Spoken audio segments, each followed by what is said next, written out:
Sobat Filkom, selamat datang kembali di Pojok Alumni Super Filkom alias Mojok ya guys. Aku Sarah Safira, hari ini akan kembali mojok bareng teman-teman semua karena kita akan mojok bareng alumni hebat dari Fakultas Ilmu Komputer Universitas Brawijaya yang siap berbagi cerita inspiratifnya untuk kita semua. Oke, episode kali ini spesial banget karena kita kedatangan alumni yang pastinya luar biasa.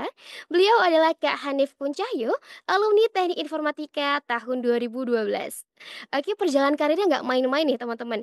Karena dari IT staff kampus, kemudian back end developer freelance, sampai berkarir di Telkom Indonesia sebagai tim DC and Developeration, dan hebatnya lagi beliau juga pernah menjalani program internship di Jepang.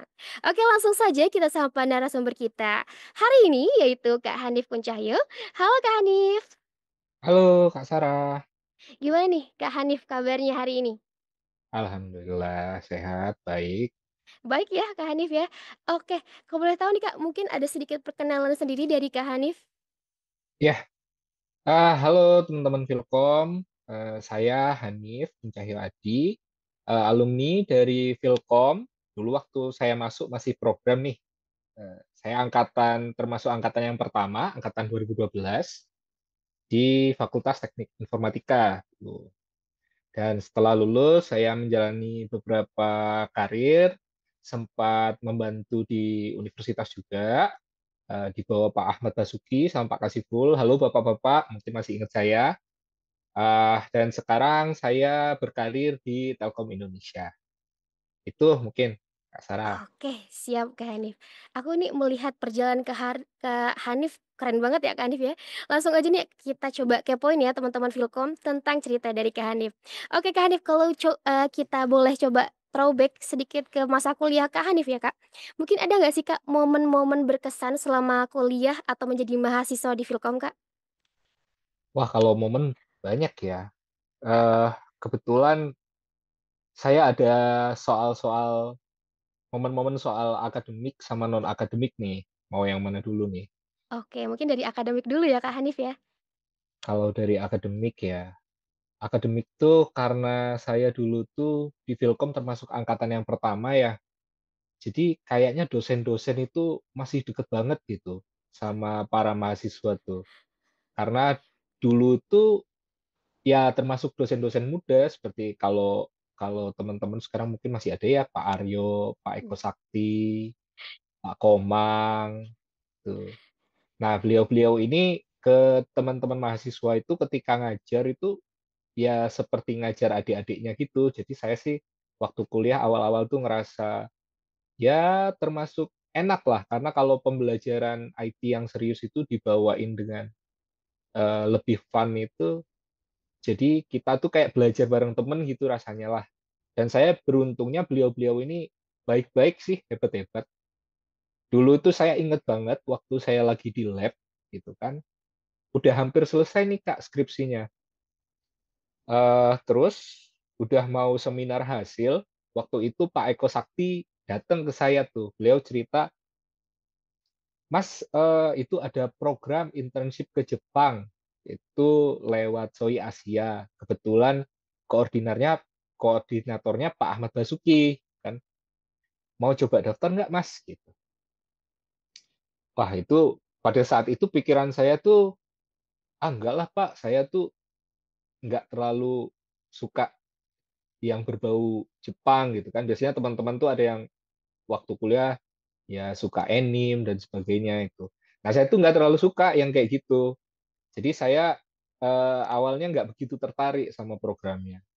Terus karena beliau ini, Pak Eko ini, kebetulan PA saya. Terus beliau tuh kayak, "Daftar aja Mas, sayang loh kalau nggak dicoba kesempatannya," gitu.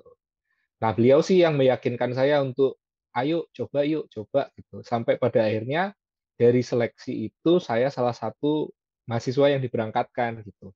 Nah, itu kalau dari hal-hal yang sifatnya akademik tuh beliau-beliau ini yang dosen muda-muda pada saat itu tuh banyak sih membantu dan mensupport saya. Itu kalau yang dari sisi akademiknya. Oke, berarti serunya berasa teman sendiri ya Mas ya? Karena Yes, masih pada muda berarti ya di tahun pertama angkatan di betul, TIF ya Mas ya? Oke, kalau betul. misalnya di non akademik, Kak Hanif? Kalau di non akademik juga sama sih. Waktu itu kan saya lumayan tertarik di BEM ya. Jadi pada saat itu tuh peralihan antara himpunan yang di bawah elektro, senior-senior kami yang 2011, 2010 itu, dari BEM yang elektro, himpunan yang elektro, peralihan untuk bikin organisasi BEM Filkom yang pertama tuh. Nah, saya sama teman-teman tuh termasuk yang ibaratnya melahirkan lah BEM itu. Jadi kita bahas ADART sampai pagi-pagi sidang gitu. Ya mungkin kalau teman-teman ngerasain sekarang ya pasti tahu lah sidang itu nunggu quorum, nyeret-nyeretin teman-teman, ayo ikutan sidang dan sebagainya sampai akhirnya BEM Filkom itu jadi ya mungkin sampai sekarang ya. Oke, keren banget. Berarti bisa dibilang pendiri pendiri utama ya, Mas, ya? Ya termasuk salah satu sih sebetulnya saat itu. Oke. Nah, ngomongin tadi soal pengalaman-pengalaman berkesan, apalagi tadi Kak Hanif juga angkatan pertama ya, Kak, ya? Pasti lebih kerasa mungkin tantangan-tantangannya karena juga angkatan pertama di Filkom ya, Kak, ya? Nah, mungkin ada nggak sih tantangan terbesar waktu itu saat menjadi mahasiswa yang Kak Hanif rasakan, Kak? Ya sebenarnya kalau dibilang angkatan pertama Filkom, saya masuk itu bahkan namanya masih program. Jadi program Teknologi Informasi dan Ilmu Komputer. PTI IK waktu itu Iya, namanya PTIK. bahkan. Jadi eh, kayaknya pada saat itu belum sekeren sekarang nih. Kayak gedung D itu pada saat itu ya kita kan dapat ini ya, dapat peninggalan dari Polinema pada saat itu. Jadi kita dengan situasi fasilitas pada saat itu, ya kita tetap have fun sih, tetap enjoy aja perkuliahan itu. Teman-teman dulu, kalau sekarang masih ada nggak sih teman-teman yang modul praktikum ditulis tangan itu? Masih ada nggak ya? Jarang sih, Mas, kebanyakan laporan Sekarang ya, kerja ketik ya, udah iya. ketik ya. Kalau kalau kita dulu tuh masih tulis tangan gitu. Jadi teman-teman itu ngumpul di gazebo yang gedung D itu masih ada nggak ya? Saya udah lama banget nggak main ke Filkom tuh. Itu, Gazebo? Oh, mm-mm. oke Yang oke. dulu itu ruangan himpunan, ruangan BEM, yang ada lapangan merah, masih ada nggak ya? Nggak ada tuh, Mas, sekarang, namanya Udah GKE, dianggap ya? Mas. Oh, Iya GKE ya? iya, gedung baru, Mas, Gedung Kreatif Mahasiswa. Iya, saya Iya, sudah hampir oke. 10 tahun berarti ya ninggalin kampus. Oke, Saya perlu main-main nih kayaknya nih. betul betul banget. Gitu. Ya Oke, di tapi situ itulah. oke, tapi kalau Kak Haris sendiri ada nggak kayak kesulitan mungkin di akademik gitu, Kak, yang terasa sekali saat menjadi mahasiswa, Kak? Jadi ini saya tuh pernah ngambil satu mata kuliah. Saya nggak usah sebut orangnya kali ya. Tapi beliau emang saya akui hebat banget lah sebagai dosen. Saya pernah ada satu mata kuliah, waktu saya ngambil, saya bareng teman-teman saya tuh, saya bareng teman-teman saya ngambilnya, terus karena satu dan lain hal, saya harus izin kuliah itu 40 hari, ya sebulan lebih. Oke. Jadi saya masuk-masuk itu UTS. Nah, Oke oke. waktu izin saya menghadap beliau tuh, Pak, saya izin ya mau nggak masuk kuliah sekitar sebulan lebih lah gitu. Oh iya silahkan Mas gitu. Saya sampaikan keperluan saya apa dan beliau oke okay, asal nanti materi tetap diikuti ya. Gitu. Saya menyanggupi. Jadi selama izin saya tetap dapat sih materi. Yang saya nggak tahu teman-teman saya itu ngedrop mata kuliahnya beliau. Oh, Jadi ketika saya masuk, saya langsung UTS kan. Terus saya masuk ke kelas tiba-tiba loh kok kelasnya sepi ya? UTS-nya udah selesai apa belum? Gitu kan. Belum mas, orangnya memang sedikit gitu. Jadi saya masuk, cuman orang 6 apa ya kalau nggak salah waktu UTS. Nah itu, jadi sampai dari UTS sampai dengan akhir semester itu di mata kuliah itu kita tuh cuman berenam. Dan itu satu-satunya mata kuliah yang kayaknya saya survive banget. ngikutinnya tuh karena beliau tuh, tapi saya bisa harus akui ya, beliau tuh emang in detail banget lah, top banget. Jadi saya kepake waktu kerja itu bagaimana menilai sebuah proyek IT itu seperti apa, itu sampai sekarang saya masih ingat banget tuh ilmunya. Apa yang dibutuhin, konsep-konsepnya. Karena beliau itu jangankan dari 5 poin kurang satu, urutannya kebalik aja nggak Salah dikasih ya? nilai sama beliau. Oh, Gitu. oke oke Jadi oke. saya ingat banget lah itu paling berkesan. Dan itu satu-satunya mata kuliah kayaknya yang saya ngulang. Oke, itu kan cukup sulit ya, challenging banget tuh ya, Kak Hanif. Tapi kalau Kak Hanif sendiri mungkin ada nggak sih cara-cara menghadapi atau menyelesaikannya, Kak Hanif? Apa gitu eh sepi ya Kak Hanif ya, cuma berenam gitu teman? iya. Jadi kalau kita ramean itu, kalau kayak kita nggak paham atau nggak tahu, mungkin banyak yang bisa diajak bicara ya, bisa ditanyain, diminta untuk ngajarin gitu ya. Tapi kalau cuman berenam ya udah gitu berenam sama-sama kayaknya masuknya nggak sampai penuh gitu. Ya akhirnya kalau saya sih pada saat itu akhirnya banyak ngobrol sama beliau sih, dan beliau memang menjelaskan bagaimana pola pikirnya, bagaimana seharusnya kita menangkap kerangka ilmunya gitu. Dan memang setelah akhirnya saya pada saat itu nggak lulus gitu kan di mata kuliah itu. Tapi untuk yang selanjutnya karena saya udah setengahnya udah nangkep konsepnya gitu, jadi yang selanjutnya itu aman gitu. Jadi ya lebih bagus saja nilainya gitu. Oke sih. Oke, jadi jalanin dulu aja ya Kak Hanif ya? Iya, dan anu sih, memang kalau nggak tahu kita tuh harus mau nanya gitu. Dan memang kalau dianggap, oh ini belum betul gitu, ya kita tanya ke yang menilai itu gitu. Jadi jangan takut untuk tanya, itulah intinya. Oke, siap siap. Betul betul. Kalau nggak tahu nanti tersesat di jalan ya Mas ya? Nggak Nah, tahu, nggak nanya. Oke betul. Kak Hanif. Nah selanjutnya aku juga kepo nih Kak Hanif. Setelah lulus dan langsung terjun ke dunia kerja, ada nggak sih Kak perbedaan yang sangat dirasa nih dengan saat masih kuliah Kak? Nah, eh ini kita lompat jauh ya, jadinya konsepsinya, konsep berpikirnya. Kalau di kuliah itu kan kita dididik eh, benar dan salah gitu. eh, satu tambah satu ya dua gitu kan. Kalau nggak dua pasti salah, ulangin lagi nih gitu. Tapi ketika ternyata saya kerja di Telkom tuh, eh, karena mayoritas karir saya di Telkom ya, saya 7 tahun sudah di Telkom. Eh, ketika saya kerja, nah ini mungkin kelemahan juga teman-teman yang belajar ilmu eksak gitu. Setelah di dunia karir itu ternyata banyak hal itu nggak satu tambah satu sama dengan dua. Utamanya kalau kita handle orang. Jadi karir pertama saya itu bukan di IT, Kak Sarah. Gimana tuh Karir Kak? pertama saya itu justru di customer care. Oh, oh. Jadi saya handle CRM, Customer Relationship Management.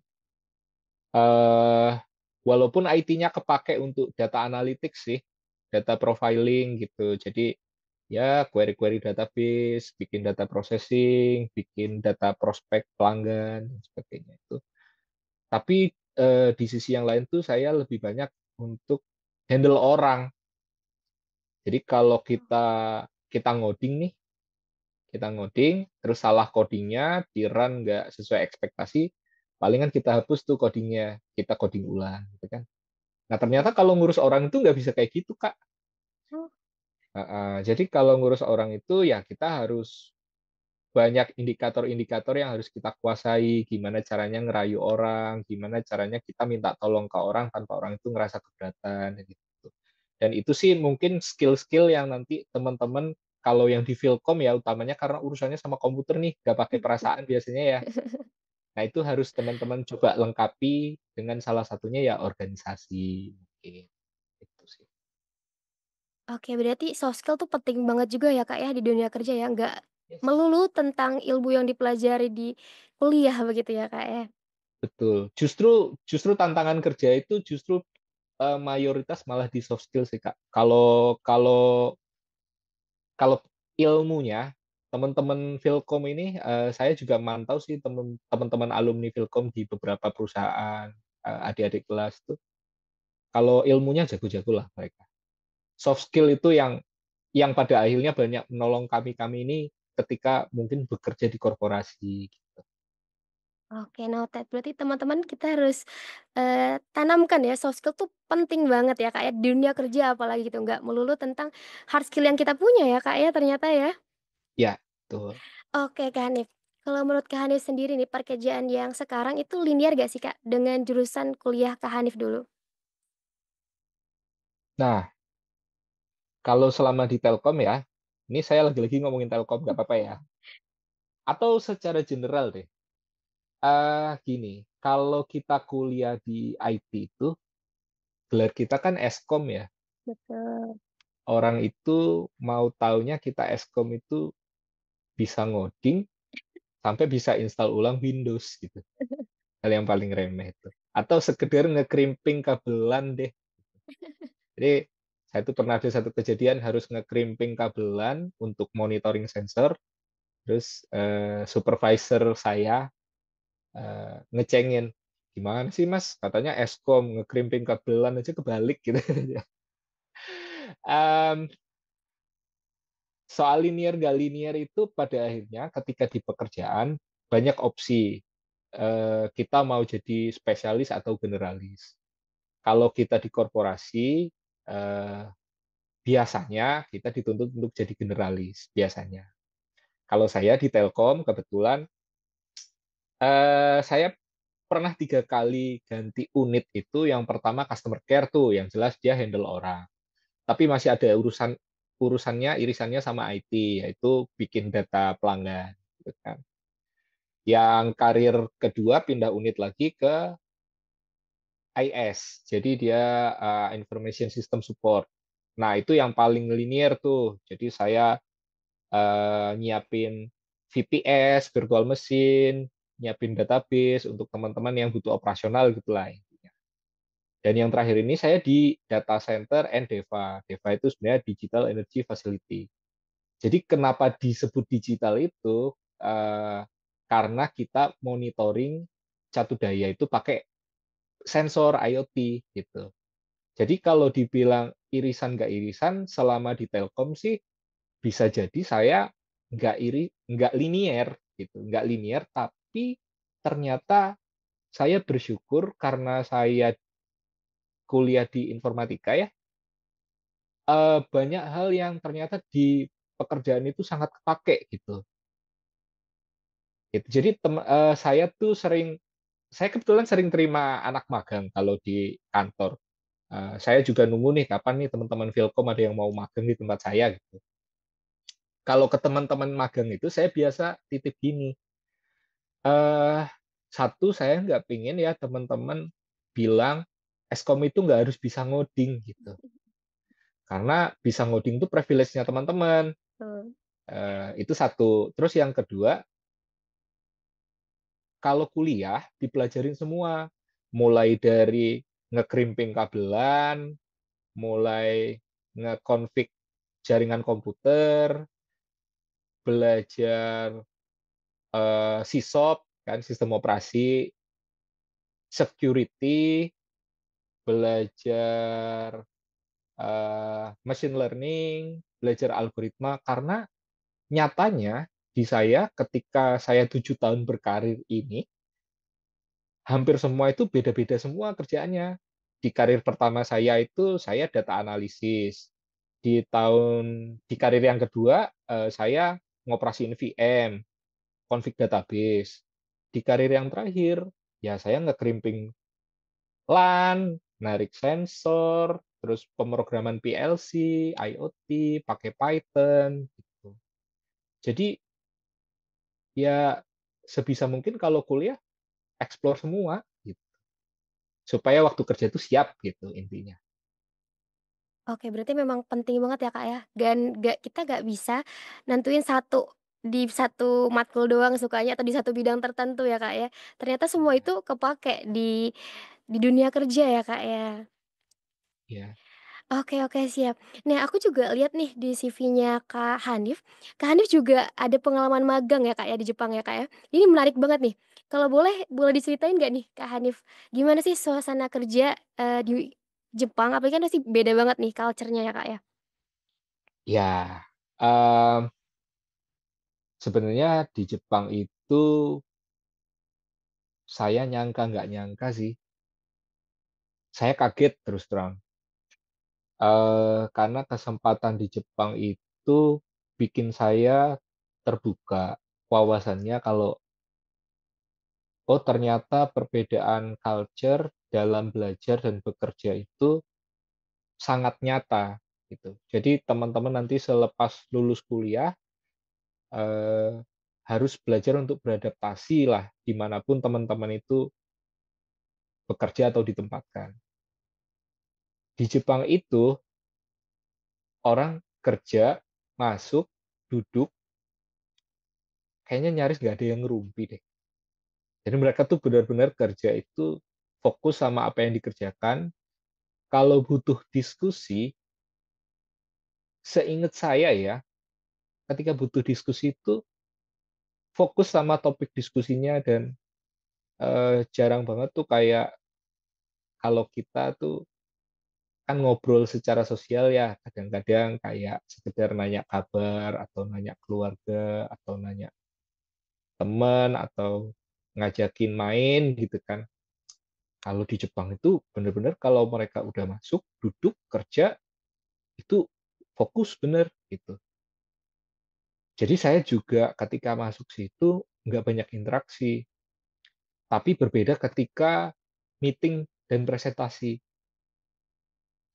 Biasanya kalau kita presentasi, eh, jarang ada yang nanya, jarang ada yang itu kayaknya kalau dirubah jadi begini lebih bagus deh gitu. Kayak ngasih ide, usulan, improvement dan sebagainya. Nah, yang saya kaget ketika saya di Jepang itu waktu saya presentasi kayaknya 50% lebih attendees-nya itu ngomong. Ngomongnya itu sekedar mengapresiasi, ngasih inputan-inputan atau kayaknya kalau diginikan jadi bisa lebih bagus gitu. Jadi mereka tuh lebih aktif ketika momen presentasi itu gitu. Kalau kita kan kayak di kelas dosen nerangin ada pertanyaan gitu. Itu tuh kayak kurang eksploratif gitu kan kebanyakan tuh. Mungkin sampai sekarang masih sama sih. Eh, di kita tuh masih sama ya budayanya. Bahkan di kantor saya pun kurang lebih kayak gitu juga gitu. Kalau di Jepang itu mereka ketika dapat kesempatan mau bertanya atau menyampaikan sesuatu, mereka akan sampaikan karena mereka tuh fokus, benar-benar fokus gitu. Ketika saya present tuh saya coba biasanya ketika saya present saya coba lihat satu titik. Nah, karena satu titik itu saya lihat dia natap balik ke saya coba pindah tuh pandangan saya ke tempat lain gitu kan. Saya coba pindah pandangan, oh ternyata waktu saya pindah tatapan saya ke tempat lain, feedbacknya sama gitu. Nah terus saya coba pindah lagi ke tempat yang lain, loh kok sama juga ternyata. Oh jadi saya notice ketika saya present itu saya benar-benar diperhatikan gitu. Dan mereka tuh benar-benar ngeh saya ngomong apa, jelasin apa gitu. Sehingga feedback yang masuk itu menurut saya sih oke okay lah gitu. Nah itu mungkin yang bikin saya agak oh beda banget ya culture-nya. Terus di sana tuh rapih banget. Sesimpel kita masuk ruangan mati, lampu mati, Oke. proyektor mati, gitu kan? Kita masuk, nyalain lampu, nyalain proyektor, duduk, gitu kan? Duduk, presentasi selesai, mungkin kita coret-coret ke whiteboard sedikit, gitu kan? Setelah selesai, gitu kan? Whiteboard itu dihapus, orang berdiri dari kursi, dikembaliin kursinya, dia keluar, proyektor dimatiin, lampu ditutup, gitu. Jadi kayak sesimpel, oh culture-nya begitu banget ya gitu. Itu yang saya rasain pada saat itu sih saya di Yamaha ya. Jadi di Yamaha itu culture-nya kayak gitu, gitu. Dan itu sampai sekarang menurut saya, oh itu bagus sih, dan beberapa kali coba saya terapkan di tim saya. Jadi setiap masuk, keluar, masuk rapi, keluar rapih gitulah. Nah itu. Oke, kinerjanya bisa dibilang mantap banget ya, Mas, ya, fokus, selesai cepat gitu ya. Dan apalagi kalau Iya. tadi presentasi sangat-sangat menghargai ya, Mas, ya, dan Mm-mm. memberikan feedback gitu. Keren keren Nah, keren keren. satu lagi nih, satu lagi. Mereka itu well plan. Jadi rencana kerja, saya tuh setiap hari Senin itu diminta untuk bikin rencana kerja 1 minggu. Walaupun nantinya di tengah tuh kita belok-belok tuh karena apa gitu. Tapi tetap Senin tuh saya diminta untuk bikin rencana kerja, Jumat saya diminta untuk bikin evaluasi. Jadi semua hal yang saya lakukan itu saya belajar untuk merencanakan apa yang mau saya lakukan, kemudian saya belajar untuk strict di situ, dan di akhir saya diajari untuk mengevaluasi itu. Gitu. Nah itu kayaknya yang di kita perlu kita kembangin lagi gitu. Oke, memang Budaya di bener kita ya. belum sampai gitu. Gitu. Betul betul betul. Oke, berarti memang direncanakan seminggu ke depan itu mau ngapain dan harus selesai apa aja ya, Kak, ya? Dan kemudian dievaluasi yang perlu diperbaiki ya, Kak, ya? Betul. Oh, keren keren. Oke, dari banyaknya nih pengalaman Kak Hanif ya, mungkin boleh nggak sih, Kak, sharing nih untuk teman-teman Filkom agar tetap semangat dan siap menghadapi dunia kerja nih, Kak? Em, Intinya gini, teman-teman harus sadar ketika teman-teman jadi mahasiswa, maka separuh kakinya teman-teman itu udah keluar dari rumah gitu. Jadi teman-teman harus sadar bahwa walaupun kuliah teman-teman let's say masih dibiayain orang tua, bahkan after lulus pun masih dibiayain orang tua, tapi teman-teman harus sadar bahwa ketika teman-teman kuliah, satu kaki itu sudah keluar dari rumah. Dan ketika teman-teman lulus, seharusnya kedua kaki itu keluar dari rumah gitu. Nah, untuk menyiapkan mentality itu, teman-teman, teman-teman harus mengerti, kalau orang Jawa itu bilangnya rumongso. Teman-teman tuh harus merasa, nah merasa. Teman-teman harus merasa bahwa teman-teman itu butuh bekal gitu. Jadi kalau saya pada saat itu saya punya target, saya pingin nanti umur sekian saya punya karir kayak gini, saya punya kehidupan yang seperti ini, saya let's say apalah yang simpel, saya pengen punya gaji sekian, pengen punya rumah, pengen punya mobil gitu.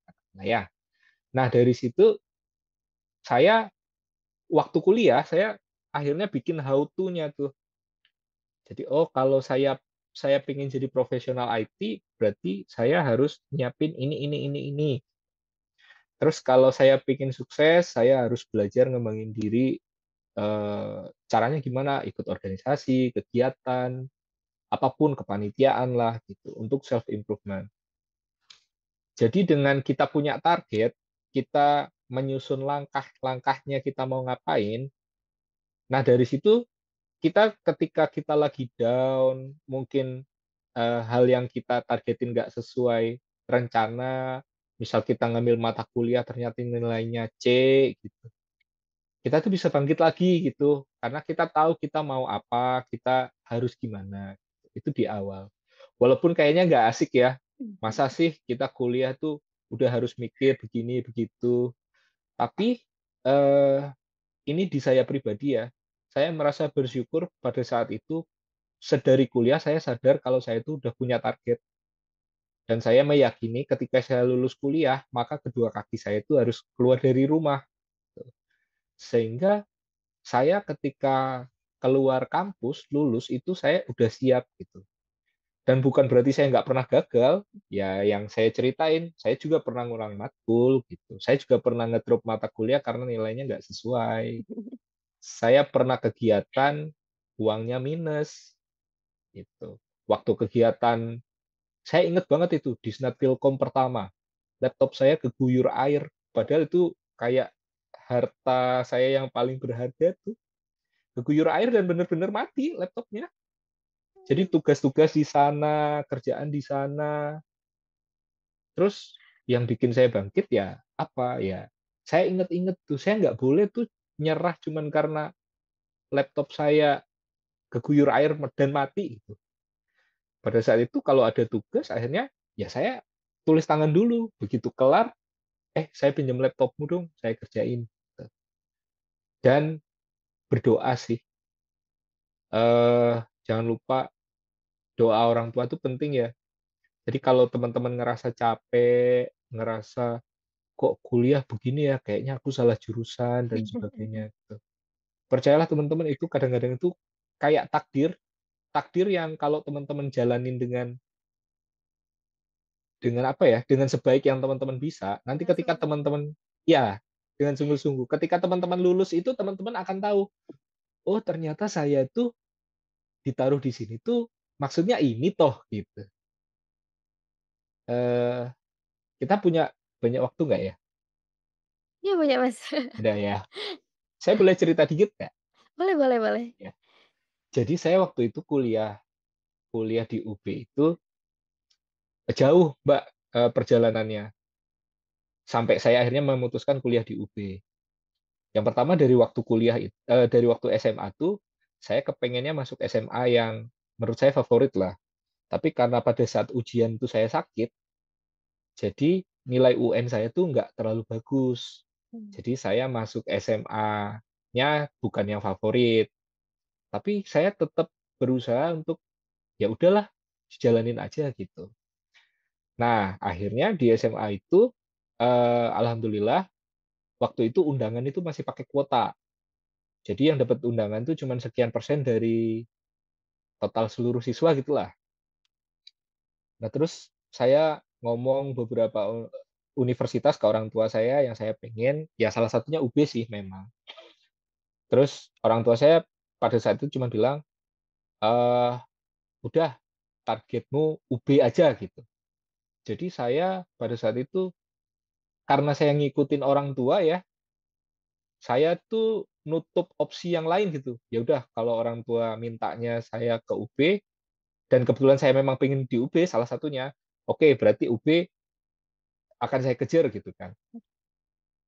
Terus saya daftar undangan, ternyata keterima gitu. Jadi saya sempat berpikir, ini jangan-jangan doa orang tua saya gitu kan. Nah terus lately setelah hampir lulus itu, saya berangkat ke Jepang. Terus waktu pulang dari Jepang itu di pesawat saya mikir, oh jadi ini toh maksudnya saya waktu ujian itu sakit, terus saya masuk SMA itu, terus biar saya bisa dapat undangan ke UB gitu kan. Terus sekarang saya bisa berangkat ke Jepang ini gitu. Oh, jadi jalannya begitu toh gitu. Nah, mungkin nggak selalu mulus ya rencananya teman-teman. Saya pun ngalami itu gitu. Nggak selalu mulus rencana kita. Tapi waktu kita menjalani itu tetap dengan cita-cita kita ya, artinya kita patah, belok, berdiri lagi. Kita jatuh, berdiri lagi gitu. Walaupun targetnya bukan A gitu. Tapi kalau kita tetap berusaha ya B plus masih bisa dapet lah gitu. Gitu Mbak. Eh, Oke. yang saya rasain ya. Mudah-mudahan jadi semangat teman-teman nih. Keren banget nih. Ternyata yang, mungkin tujuan utamanya bukan UB juga banyak ya. Ternyata Kak Hanif awalnya juga gak rencana di UB, tapi siapa sangka gitu ya Kak, bisa sampai ke Jepang. Iya. Dan tadi Ya, teman-teman ya rencana sih UB itu. UB itu biasa kan kita mempertimbangkan ya gitu.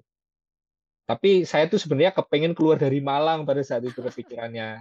Karena saya tuh ah pengen coba jauh lah dari orang tua gitu. Sesimpel itu sebetulnya. Tapi terus orang tua oke. pengen, yaudah Malang aja gitu. Akhirnya ya kalau di Malang yang paling bagus ya UB lah gitu. Akhirnya ya saya perjuangkan gitu, Oke gitu. oke, siap, keren banget. Ini banyak nih, Kak, yang bisa aku pelajari dari Kak Hanif ya. Teman-teman kita tuh harus pantang menyerah dan bener banget kata Kak Hanif, well prepare ya, Kak, ya, direncanakan dengan baik. Jadi nggak di akhir sibuk mempersiapkan, tapi direncanakan dari semasa kuliah ya, Kak, ya. Mulai Iya, dari tadi betul. persiapan mungkin portofolio dan soft skill-nya, hard skill-nya, dan sungguh-sungguh sih yang tadi aku lihat dari Kak Hanif ya. Apalagi laptopnya rusak tapi masih bisa menyelesaikan dengan baik gitu ya, Kak, ya. Iya, Oke, mungkin itu tadi, terakhir ya, Kak Hanif ya. Terima kasih banyak untuk Kak Hanif sudah berbagi cerita yang inspiratif nih dengan teman-teman Filkom semua. Semoga obrolan kita hari ini bisa membuka wawasan serta memberi semangat baru untuk teman-teman Filkom. Oke, jangan lupa untuk terus ikuti Pojok Alumni Super Filkom karena akan ada lebih banyak lagi alumni lainnya yang lebih keren dan juga mojok bareng kita. Oke, aku Sarah Safira pamit undur diri. Sampai jumpa di Pojok Alumni Sukses selanjutnya. Dadah.